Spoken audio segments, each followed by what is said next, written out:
ये एक बहुत बड़ी खुशखबरी आ गई है। एक्चुअली में ये ज्यादा बड़ी खुशखबरी 2016 वाली भर्ती वाले लोगों के लिए है, जो बेचारे 1.5 साल से, बेचारा कहना तो ठीक नहीं है, जो 1.5 साल से ट्रेनिंग कंप्लीट करने के बाद घर बैठे हुए थे। आज सुप्रीम कोर्ट ने 2016 वाली भर्ती का निर्णय सुना दिया है। नॉर्मलाइजेशन में पूरी की पूरी बहस चल रही थी, नॉर्मलाइजेशन पे पूरा का पूरा वाद विवाद खड़ा हुआ था और उसमें आखिरकार बोर्ड की जीत हुई और सरकार की जीत हुई कि वो नॉर्मलाइजेशन का तरीका क्या रखने वाले हैं। तो अभी मैं आपको बताने वाला हूं कि ये सुप्रीम कोर्ट का फैसला आया, ये क्या फैसला आया है, नॉर्मलाइजेशन पे सरकार की या बोर्ड की विजय हुई है, ये बात तो नॉर्मल बताने की है। साथ में नॉर्मलाइजेशन कैसे होगा, आपकी जो 95 से 34 भर्ती है उसके लिए नॉर्मलाइजेशन कैसे होगा, इस पर डिस्कशन करेंगे। वीडियो बहुत ध्यान से आप लोगों को देखनी है। कट ऑफ पर क्या असर रहने वाला है और आपके कंपटीशन पर इसका क्या असर होगा, साथ में अभी नॉर्मलाइजेशन का क्या खेल होने वाला है। इससे पहले एक बात मैं आपको बता देता हूं, अभी हम लोग लेखपाल की भी परीक्षा, मतलब जो क्लासेस हैं उनको स्टार्ट करने वाले हैं। आप उधर भी लग जाइए, सारी अपडेट आपको मिलती रहेंगी, सारी क्लासेस आपकी वहां पे शुरू होने वाली हैं। तो अगर आप चैनल पर पहली बार आए तो सब्सक्राइब करना ना भूलिए। यूपीएसआई की भी सारी अपडेट्स आपको मिलेंगी और जल्दी ही संभावना है कि चुनाव के बाद आपको 850 भर्ती भी देखने को मिले दरोगा की। तो बात कर लेते हैं सीधी इसकी।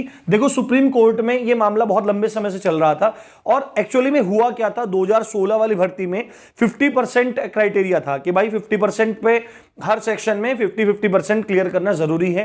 तो उसके बाद क्या हुआ कि रिजल्ट आया। रिजल्ट आने के बाद बहुत सारे लड़के ऐसे थे जिनको क्या किया गया, मतलब रनिंग के लिए बुलाया गया, सब काम हो गया, बाद में हुआ। उसके बाद फिर नॉर्मलाइजेशन को लगाया गया, ठीक है। मतलब पहले रिजल्ट निकाला, रिटन के बाद रिजल्ट निकाला और उसके बाद उन लोगों ने क्या काम किया, उसके बाद उन लोगों ने सीधे दौड़ भाग सब चीज करवा दी और उसके बाद नॉर्मलाइजेशन को अप्लाई किया, ठीक है। वहां पे शर्त क्या थी कि 50% क्लियर होना जरूरी है। अब दौड़ करवाने के बाद इन लोगों ने नॉर्मलाइजेशन को अप्लाई किया, जिससे क्या हुआ, जिनमें से बहुत सारे बच्चे जो पहले दौड़ लगा चुके थे उनके नॉर्मलाइजेशन में सेक्शनल मार्क्स घट गए। किसी के 20-21 क्वेश्चन थे किसी सेक्शन में, तो वो घटकर 18-19 रह गए। तो वो लोग इसको कहां पे ले गए, वो लोग इसको ले गए कोर्ट में। ये हाई कोर्ट में चलती रही, सिंगल बेंच में, डबल बेंच में, फिर ये सुप्रीम कोर्ट चली गई और मार्च में आपकी भर्ती, मार्च नहीं, आई थिंक जनवरी में, जनवरी के आसपास इसका जो पिछली जनवरी थी, लगभग साल भर से ऊपर हो चुका है ना, लगभग साल भर, हाँ, मतलब आप कह सकते हो चुका है। तो तब मतलब ये बात उठी थी कि भाई नॉर्मलाइजेशन में ये वाला पूरा मुद्दा चल रहा था, तो कोर्ट ने इसका ऑर्डर रिजर्व कर लिया था और आज इसका फैसला आ गया है। अब नॉर्मलाइजेशन कैसे, अब बोर्ड ने कहा था कि हम लोग क्या काम करेंगे, हम लोग आपका जो नॉर्मलाइजेशन है वो करने के बाद सेक्शनल चेक करेंगे। समझो यहां पे एक बार आप बात, यहां पे समझाता हूं मैं आपको। यानी कि जैसे अभी ये वाला है जिसमें 50-50 था, तो जैसे ये मैथ्स है, जैसे ये आपका रीजनिंग है, ये आपका जीएस और मूल विधि वाला सेक्शन है, ये वाला हिंदी वाला सेक्शन है। तो इसमें आपके क्या है, 40-40 क्वेश्चन है, 40-40 क्वेश्चन है। आप पेपर में करके कुछ भी चले आए।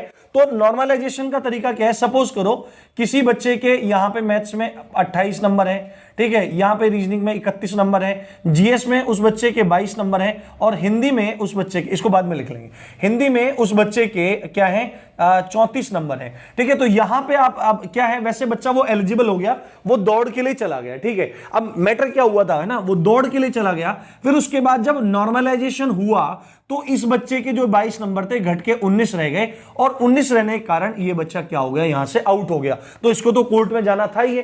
तो फिर क्या उसने कहा, भर्ती बोर्ड ने कहा, सरकार ने कहा कि हम जो नॉर्मलाइजेशन करेंगे वो सेक्शनल करेंगे, ठीक है। क्या करेंगे, सेक्शनल करेंगे, बात आप समझते रहो, सेक्शनल करेंगे और सेक्शनल होने के बाद ही हम फिर आगे की प्रक्रिया को अंजाम देंगे। तो ये फैसला पूरा का पूरा आ गया है। अब नॉर्मलाइजेशन कैसे होगा, अब आपको समझना है। अब जिन बच्चों के, एक बात मैं बता देता हूं, जिन बच्चों के 13-14 नंबर भी हैं, क्योंकि इस बार 14 क्वेश्चन सही करने हैं, पिछली बार 20 क्वेश्चन सही करने थे, इस बार कितने 14 क्वेश्चन सही करने हैं। और जिनके ऐसे हैं 12 सही हो रहे हैं, 13 सही हो रहे हैं किसी सेक्शन में, वो भी दौड़ की तैयारी करते रहे। क्योंकि पिछली बार मैंने आपको प्रमाण दिया था, नीतीश यादव जी ने पूरा डेटा भेजा था कि मेरे क्या वो बोले थे, मेरे कम से कम 15 से 20 क्वेश्चन घटे थे और उनके साथी के जिसके 93 नंबर थे उस लड़के के नंबर बढ़कर हो गए, क्या उस लड़के के नंबर बढ़ के हो गए, क्वेश्चन उसके 108 हो गए, उसके क्वेश्चन 108 हो गए, इनके घट के 108 हो गए। इसको कहते हैं नॉर्मलाइजेशन। तो नॉर्मल आपको पता है सुप्रीम कोर्ट एक अभिलेखीय न्यायालय है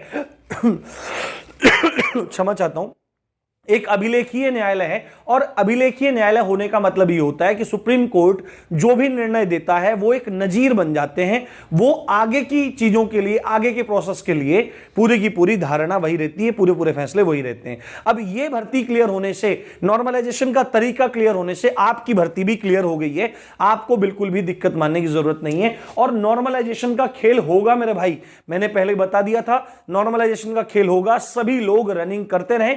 आप लोगों ने पूछा था कि सर फिर भी सेफ स्कोर क्या होना चाहिए, तो जनरल के लिए मैंने 105 क्वेश्चन बताए थे कि भाई 105 क्वेश्चन के आसपास बन रहे हैं तो डेफिनेट आप रनिंग करो। बट फिर भी अगर आपके 95 क्वेश्चन भी हैं जनरल कैटेगरी में, अगर आपके 95 क्वेश्चन भी हैं 95 100 के बीच में हैं, तो आप रनिंग करते रहो। बहुत ज्यादा पॉसिबिलिटी है कि आपके नॉर्मलाइजेशन में मार्क्स बढ़ जाएं। वो उस बात पर निर्भर करता है कि आपके एग्जाम वाले दिन आपकी शिफ्ट का लेवल क्या था और आपके शिफ्ट में कौन सा सेक्शन कितना ज्यादा टफ आया था। तो सेक्शन वाइज होगा और उसमें भी सब्जेक्ट वाइज आपकी चीजें रहेंगी। तो सेक्शन वाइज आपका क्या होगा, नॉर्मलाइजेशन होगा इस वाली भर्ती में भी। तो बिल्कुल भी घबराने की जरूरत नहीं है। ये बहुत अच्छी न्यूज है सुप्रीम कोर्ट वाला, ये सब चीज मैंने आपको बता दिया। नॉर्मलाइजेशन कैसे होगा, सेक्शनल होगा, इस वाली भर्ती में भी होगा। बिल्कुल भी घबराने की आप लोगों को जरूरत नहीं है। अब इससे क्या प्रभाव पड़ेगा, अब मैं एक बात बता देता हूं, आपका कंपटीशन बहुत ज्यादा कम हो गया है। ये 2486 बच्चे, अब 2486 बच्चों में से ज्यादा तो मतलब बैठे नहीं होंगे, कुछ लोग तो ओवरेज हो गए होंगे। तो आप ये मानो कि इसमें से कम आधा बच्चा 1200 से 15, लगभग 1500 के आसपास बच्चे क्या हो गए होंगे, लगभग 1500 के आसपास बच्चे इस वाली भर्ती में। अब ये फैसला आ गया तो मुझे उम्मीद है कि एक महीना मैक्सिमम, एक महीना से भी कम समय में इन लोगों की ज्वाइनिंग हो जाएगी। इनकी पासिंग आउट परेड ही बाकी है, इन लोगों की ज्वाइनिंग हो जाएगी। तो ये लोग भी परीक्षा में बैठे हैं तो ये परीक्षा से अपने आप ही अलग हो गए हैं। तो आपका कंपटीशन कम हो गया है क्योंकि ये पहले भी क्लियर किए थे और इन लोगों की अब भी तैयारी बहुत अच्छी थी। तो आप लोगों का कंपटीशन कम हो गया है। नॉर्मलाइजेशन में खेल होगा, ठीक है, और कट ऑफ बहुत ज्यादा सामान्य रहेगी, बहुत ज्यादा कम नहीं, बहुत ज्यादा हाई नहीं, सामान्य रहेगी। जहां तक मुझे उम्मीद है, मैं आपको बता रहा हूं 105 से 110 के बीच में जनरल कैटेगरी फॉल होगी।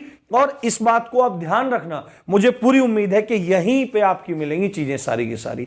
तो किसी को भी घबराने की जरूरत नहीं है। अगर आपके 95 से 100 के बीच में है तो नॉर्मलाइजेशन का पूरा फायदा आपको मिल सकता है। आप रनिंग करते रहिए, बहुत जल्दी ही आपका नोटिस डीवीपीएससी संबंधी आने वाला है। देन आपके फिजिकल हो जाएंगे। और कट ऑफ की बात, ये बात हुई दौड़ की और नॉर्मलाइजेशन में मार्क्स बढ़ने की। पर अगर कट ऑफ की बात की जाए तो आज भी मैं यहीं पर अड़े हूं 105 से 110 के बीच में। तो